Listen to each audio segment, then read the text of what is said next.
ಬೆಂಗಳೂರಿನಲ್ಲಿ ನಿರಂತರವಾಗಿ ಮಳೆಯಾಗ್ತಾ ಇದೆ.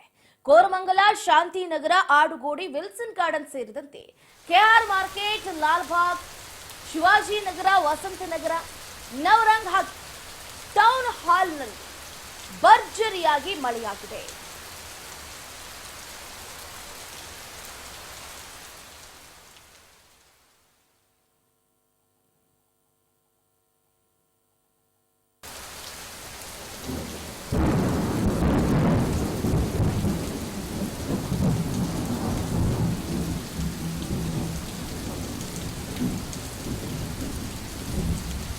ಕಳೆದ 3 ದಿನಗಳಿಂದಲೂ ಕೂಡ ಕಂಟಿನ್ಯೂಸ್ ಆಗಿ ಸಿಲಿಕಾನ್ ಸಿಟಿ ಬೆಂಗಳೂರಿನಲ್ಲಿ ಮಳೆಯಾಗ್ತಾ ಇದೆ.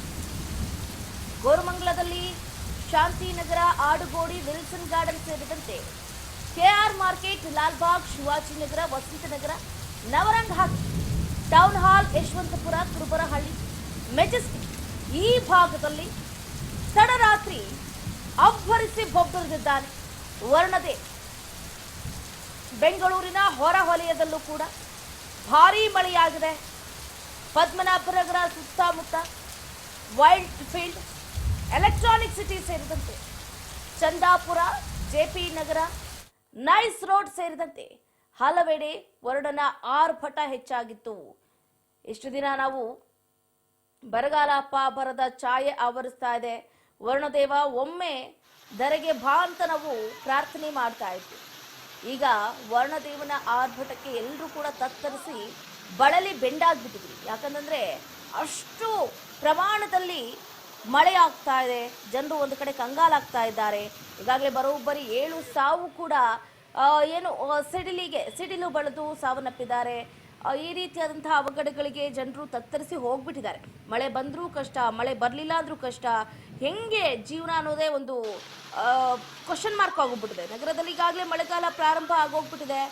ಮಳೆಯಿಂದ ಉಂಟಾಗುವಂತಹ ವಿಪತ್ತು ನಿರ್ವಹಣೆಗಾಗಿ ಆಯಾ ವಲಯಗಳ ವಿಭಾಗಗಳ ಹಂತದಲ್ಲೂ ಕೂಡ ವಿಪತ್ತು ನಿರ್ವಹಣಾ ತಂಡಗಳನ್ನು ನಿಯೋಜನೆ ಮಾಡಲಾಗುತ್ತೆ ಅಂತ ಈತ ಬಿಬಿಎಂಪಿ ಮುಖ್ಯ ಆಯುಕ್ತ ತುಷಾರ್ ಗಿರಿನಾಥ್ ಅವರು ಕೂಡ ತಿಳಿಸಿದ್ರು. ಯಾಕಂತಂದ್ರೆ ತಗ್ಗು ಪ್ರದೇಶಗಳಿಗೆ ಮಳೆ ನೀರು ನುಗ್ತಾ ಇದೆ. ಒಂದು ಕಡೆ ಮ್ಯಾನ್ ಹೋಲ್ಗಳು ತೆರೆದುಕೊಳ್ಳೋದು, ಮರ ಬೀಳೋದಾಗಿರಲಿ, ವಿದ್ಯುತ್ ಕಂಬಗಳು ಬೀಳೋದಾಗಿರಲಿ, ಮಳೆಯಿಂದಾಗಿ ಸಾಕಷ್ಟು ಅನಾಹುತಗಳಾಗ್ತಾ ಇದೆ. ಈಗಾಗಲೇ ಸಾಕಷ್ಟು ಮರಗಳು ಧರೆಗೆ ಉರುಳಿರೋದ್ರಿಂದ ಎಷ್ಟೋ ವಾಹನಗಳು ಜಖಮ್ಮಾಗಿದೆ. ಪ್ರಾಣಗಳನ್ನು ಕಳೆದುಕೊಳ್ಳಬೇಕಾದಂತಹ ಪರಿಸ್ಥಿತಿ ನಿರ್ಮಾಣ ಆಗಿದೆ. ವಾಹನ ಸವಾರರ ಪರದಾಟ ಅಂತೂ ಯಾರೂ ಕೂಡ ಕೇಳೋದಕ್ಕೆ ಸಾಧ್ಯನೇ ಇಲ್ಲ. ಅಂತಹ ಪರದಾಟವನ್ನು ವಾಹನ ಸವಾರರು ಅನುಭವಿಸ್ತಾ ಇದ್ದಾರೆ. ಮಳೆ ಬಂತು ಅಂದರೆ ಸಾಕು, ಈ ರಸ್ತೆ ಗುಂಡಿಗಳೆಲ್ಲ ಬಾಯಿ ತೆರ್ಕೊಂಡ್ಬಿಡುತ್ತೆ. ಕೆಲವೊಂದು ಕಡೆ ಡಾಂಬರೀಕರಣ ನೀಟಾಗಿ ಆಗಿರೋದಿಲ್ಲ, ರಸ್ತೆಗಳು ಸರಿ ಇರೋದಿಲ್ಲ. ರಾತ್ರಿ ಹೊತ್ತು ಅಥವಾ ಬೆಳಗಿನ ಮುಂಜಾನೆ ಬರುವಂಥವ್ರು ಏನು ಮಾಡೋಕ್ಕಾಗುತ್ತೆ? ಮಳೆ ಬಂದು ನೀರು ನಿಂತಿರುತ್ತೆ, ಗುಂಡಿ ಇದೆಯೋ ಇಲ್ವೋ ಗೊತ್ತಾಗೋದಿಲ್ಲ. ಸಡನ್ನಾಗಿ ಗಾಡಿ ಹತ್ತಿಸ್ತಾರೆ, ಜಾರ್ ಬೀಳ್ತಾರೆ, ಅದರಿಂದ ಆಕ್ಸಿಡೆಂಟ್ಗಳಾಗುತ್ತೆ. ಹೀಗೆ ನಾನಾ ರೀತಿಯಾದಂಥ ತೊಂದರೆಗಳನ್ನು ಈಗಾಗಲೇ ಜನರು ಅನುಭವಿಸ್ತಾ ಇದ್ದಾರೆ. ಬೆಂಗಳೂರಿನಲ್ಲಿ ಒಟ್ಟಾರೆಯಾಗಿ ಸಿಲಿಕಾನ್ ಸಿಟಿ ಬೆಂಗಳೂರಿನಲ್ಲಿ ಮುಖ್ಯವಾಗಿ ಎಲ್ಲಿ ಯಾವ ರಸ್ತೆಯಲ್ಲಿ ಎಷ್ಟೆಷ್ಟು ಅಡಿ ಗುಂಡಿಗಳಿದೆಯೋ ಯಾರೂ ಕೂಡ ಊಹೆ ಮಾಡ್ಕೊಳ್ಳೋದಕ್ಕೆ ಸಾಧ್ಯನೇ ಇಲ್ಲ. ಗುಂಡಿಮಯ ಆಗೋಗ್ಬಿಟ್ಟಿದೆ ಬೆಂಗಳೂರು. ಇಷ್ಟು ದಿನ ಮಳೆ ಇರಲಿಲ್ಲ, ಹೇಗೋ ನಡೆದು ಹೋಯಿತು. ಬಟ್ ಬೆಂಗಳೂರಲ್ಲಿ ಇನ್ನು ಮುಂದೆ ಗುಂಡಿಗಳದ್ದೇ ಆರ್ಭಟ ಹೆಚ್ಚಾಗಿರುತ್ತೆ. ಯಮಸ್ವರೂಪಿ ಆಗುತ್ತೆ ಅಂದರೆ ತಪ್ಪಾಗಲಿಕ್ಕಿಲ್ಲ. ಗುಂಡಿಗಳನ್ನು ನೋಡಿಕೊಂಡು ನಾವು ಮುಂದೆ ಹೋದರೆ ಉತ್ತಮ. ಒಟ್ಟಾರೆಯಾಗಿ ನಗರದಲ್ಲಿ ಮಳೆ ಪ್ರಾರಂಭ ಆದಾಗಿನಿಂದಲೂ ಕೂಡ ಈಗಾಗಲೇ 325ಕ್ಕೂ ಹೆಚ್ಚು ಮರಗಳು ಧರೆಗೆ ಉರುಳಿದೆ. ಅದರಲ್ಲಿ 320 ಮರಗಳನ್ನು ತೆರವುಗೊಳಿಸಲಾಗಿದೆ. ಅಷ್ಟೇ ಅಲ್ಲದೆ 698 ಕೊಂಬೆಗಳು ಬಿದ್ದಿರುವಂಥದ್ದು, 650 ತೆರವುಗೊಳಿಸಲಾಗಿದೆ. ಉಳಿದ ಮರ, ರೆಂಬೆ, ಕೊಂಬೆಗಳನ್ನು ತ್ವರಿತಗತಿಯಲ್ಲಿ ತೆರವುಗೊಳಿಸುವಂತಹ ಕಾರ್ಯವೂ ಕೂಡ ಈಗಾಗಲೇ ನಡೀತಾ ಇದೆ. ಒಟ್ಟಾರೆಯಾಗಿ ಮಳೆಯಿಂದಾಗಿ ಇತ್ತ ಮರಗಳು ಧರೆಗೆ ಉರುಳುತ್ತಾ ಇದೆ. ರೆಂಬೆ, ಕೊಂಬೆಗಳನ್ನು ತೆರವುಗೊಳಿಸುವುದಕ್ಕೆ 39 ತಂಡಗಳು ಈಗಾಗಲೇ ಕಾರ್ಯವನ್ನು ನಿರ್ವಹಿಸ್ತಾ ಇದೆ. ಕಟಾವು ಮಾಡಿ ರಸ್ತೆ ಬದಿ ಹಾಕಿರುವಂತಹ ರೆಂಬೆ, ಕೊಂಬೆಗಳನ್ನೆಲ್ಲವನ್ನು ಕೂಡ ತ್ವರಿತವಾಗಿ ವಿಲೇವಾರಿ ಮಾಡೋದಕ್ಕೆ ಕ್ರಮವನ್ನು ಕೂಡ ಕೈಗೊಳ್ಳಲಾಗಿರುವಂಥದ್ದು.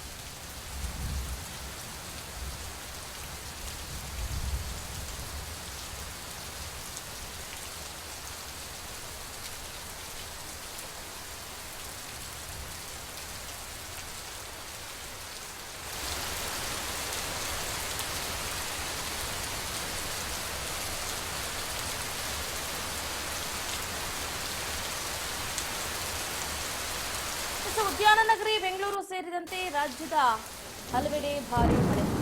ಚಿಕ್ಕೋಡಿ, ಹುಕ್ಕೇರಿ, ರಾಯಭಾಗ, ನಿಪ್ಪಾಣಿಯಲ್ಲಿ ಭಾರೀ ಪ್ರಮಾಣದ ಮಳೆಯಾಗಿದೆ. ಬೀದರ್, ಬಾಗಲಕೋಟೆ, ಕೊಪ್ಪಳ, ಗಂಗಾವತಿ, ಭಾಲ್ಕಿ, ತುಮಕೂರು, ಕೋಲಾರ, ಚಿಕ್ಕಬಳ್ಳಾಪುರ, ರಾಯಚೂರು, ಬಳ್ಳಾರಿ, ಹೊಸಪೇಟೆ, ಕಲಬುರಗಿ ಸೇರಿದಂತೆ ಹಲವೆಡೆ ಧಾರಾಕಾರ ಮಳೆಯಾಗಿರುವಂಥದ್ದು. ಕರ್ನಾಟಕದ 13 ಜಿಲ್ಲೆಗಳಲ್ಲಿ ಯೆಲ್ಲೋ ಅಲರ್ಟ್ ಅನ್ನು ಕೂಡ ಘೋಷಣೆ ಮಾಡಲಾಗಿದೆ. ಭಾರತೀಯ ಹವಾಮಾನ ಇಲಾಖೆಯಿಂದ ಅಲರ್ಟ್ ಘೋಷಣೆ ಆಗಿರುವಂಥದ್ದು. ಈ ಭಾಗದಲ್ಲಿ ಏನಾಗುತ್ತೆ ಅಂತಂದ್ರೆ ಒಂದು ಕಡೆ ರೈತರಿಗೆ ಮಂದಹಾಸ ಅಂತಾನೆ ಹೇಳ್ಬೋದು. ನಾವು ನೋಡಿದ್ದೀವಿ ಬರಗಾಲದ ಛಾಯೆ ಹೇಗೆ ರಾಜ್ಯಕ್ಕೆ ಪಸರಿಸಿತ್ತು ಅಂತ. ರೈತರು ಒಂದು ಕಡೆ ಮಳೆ ಇಲ್ಲದೆ, ಬೆಳೆ ಇಲ್ಲದೆ ಆತ್ಮಹತ್ಯೆಗೆ ಶರಣಾಗ್ತಾ ಇದ್ರು.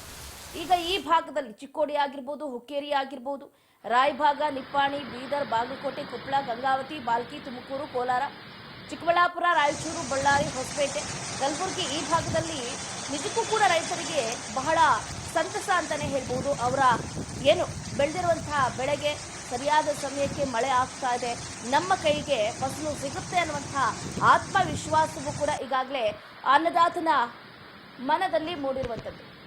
ಈಗ ಕರ್ನಾಟಕದ 13 ಜಿಲ್ಲೆಗಳಲ್ಲಿ ಯೆಲ್ಲೋ ಅಲರ್ಟ್ ಅನ್ನು ಕೂಡ ಘೋಷಣೆ ಮಾಡಲಾಗಿದೆ. ಹಾಗಾಗಿ ಎಲ್ರಿಗೂ ಕಿವಿ ಮಾತನ್ನ ತಿಳಿಸ್ತಾ ಇದೆ ಭಾರತೀಯ ಹವಾಮಾನ ಇಲಾಖೆ. ಮರದ ಅಡಿಯಲ್ಲಿ ನಿಲ್ಲೋದು ಬೇಡವೇ ಬೇಡ. ಇನ್ ಕೇಸ್ ಮಳೆ ಬಂತು, ಮಳೆ ಸ್ಟಾರ್ಟ್ ಆಗ್ತಾ ಇದೆ ಅಂದ ತಕ್ಷಣ ಎಲ್ಲೂ ಕೂಡ ನಿಲ್ಬೇಡಿ, ಮನೆಗೆ ತೆರಳ್ಬಿಡಿ. ನೀವೆಲ್ಲಿ ಹೋಗಬೇಕು ಅಂತ ಅಂದ್ಕೊಂಡಿದ್ದೀರೋ ಆ ಜಾಗಕ್ಕೆ ತೆರಳ್ಬಿಡಿ. ಮರದ ಕೆಳಗಡೆ ನಿಲ್ಲೋದಕ್ಕೆ ಹೋಗಲೇಬೇಕು. ಯಾಕಂತಂದರೆ ಮರಗಳು ಈಗಾಗಲೇ ಮಳೆ ಆಗ್ತಾ ಇರೋದ್ರಿಂದ ಮರಗಳು ಕೂಡ ಧರೆಗೆ ಉರುಳ್ತಾ ಇದೆ, ಗಮನಿಸ್ತಾ ಇದ್ದೀರಾ. ಇನ್ನೊಂದು ಕಡೆ ವಿದ್ಯುತ್ ಕಂಬಗಳ ಪಕ್ಕವೂ ಕೂಡ ನಿಂತ್ಕೊಳ್ಳೋದಕ್ಕೆ ಹೋಗಬೇಡಿ. ಹಾಗೆ ನದಿಗಳಿಗೂ ಕೂಡ ಇಳಿದೆ, ಸಮುದ್ರ ತಟಗಳಿಗೂ ಕೂಡ ಇಳಿಯದೆ ಒಂದಷ್ಟು ದಿನಗಳ ಕಾಲ ಮಳೆಗಾಲ ಹೋಗೋವರೆಗೂ ಕೂಡ ಮನೆಯಲ್ಲೇ ಸೇಫ್ ಆಗಿದ್ರೆ ಬೆಸ್ಟ್ ಅಂತ ಹೇಳ್ಬೋದು. ನೋಡ್ತಾ ಇದ್ದೀರಾ ಮತ್ತೊಂದು ಕಡೆ ಬೀದಿ ಬದಿ ವ್ಯಾಪಾರಿಗಳ ಪರಿಸ್ಥಿತಿ ಹೇಗಿದೆ ಅಂತ.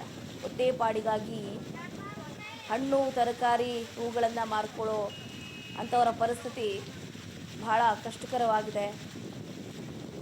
ಮಳೆ ಯಾವಾಗ ಬರುತ್ತೆ ಅಂತ ಎಕ್ಸ್ಪೆಕ್ಟ್ ಕೂಡ ಮಾಡೋದಕ್ಕೆ ಆಗೋದಿಲ್ಲ. ಆ ರೀತಿ ವರ್ಣದೇವನ ಆರ್ಭಟ ಹೆಚ್ಚಾಗ್ಬಿಡುತ್ತೆ. ನೋಡಬೇಕಾಗುತ್ತೆ. 13 ಜಿಲ್ಲೆಗಳಿಗೆ ಈಗಾಗಲೇ ಯೆಲ್ಲೋ ಅಲರ್ಟ್ ಅನ್ನ ಘೋಷಣೆ ಮಾಡಿದೆ ಭಾರತೀಯ ಹವಾಮಾನ ಇಲಾಖೆ.